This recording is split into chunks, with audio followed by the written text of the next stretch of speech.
Hi, it's Brian Thomas from the 55 KRC Morning Show, and a very happy Wednesday to you. Lunch out and about Wednesday if you're catching this early enough. It's not too late. Oakley Pub and Grill, 11:30. 2 weeks, I'll give you advance notice, we'll be at Arthur's, right in the same neighborhood. So all the information's always there on my blog page. We talked all morning, obviously, about the State of the Union address Barack Obama delivered last evening. Clearly an effort to appear centrist, sort of Clinton-esque 94 era, if you will, in terms of his centrist move, but so much in there by way of additional spending and so much in there by way of expansion. I spoke at length, and many people did this morning, calling in to his claim to save $400 billion over the next 5 years by freezing federal spending. This is a freeze that comes after a massive increase in federal spending.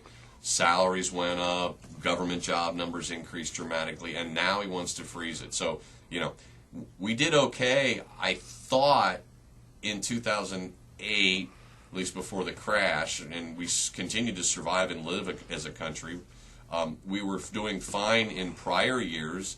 I recall my grandmother's stories about the Great Depression, and in spite of the fact that things were lousy then, she survived and did well and prospered and raised a family and always had a great work ethic.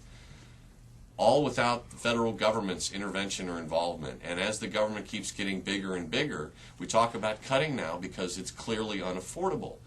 But that's when all these people pop up and talk about how are we going to survive without these programs? And Barack Obama alluded to it. He goes, I'm not cutting things on the back of those that are most marginalized or something. And when I hear that, and I think about, again, the stories of my grandmother growing up in absolute abject poverty in rural Tennessee with a big family and not 2 nickels to rub together, and what a proud, hardworking woman she always was. Stark contrast between then and today, I suppose, but that doesn't mean we can't do without government services. It doesn't mean that we can't rise to the challenge as communities. But what we do need is fiscal discipline in this country, because the time has run out.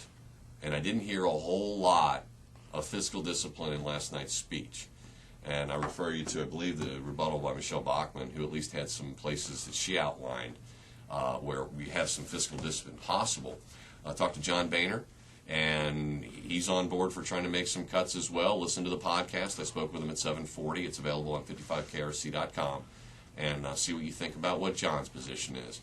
All I know is we have to rise to the challenge, and we need to insist that our elected officials put us to the challenge. And the challenge would be living without more government. Sounds like a good challenge to be put to. Hope you have a great day. We'll see you tomorrow. Citizens Against Government Waste on the program on Thursday. Perfect time.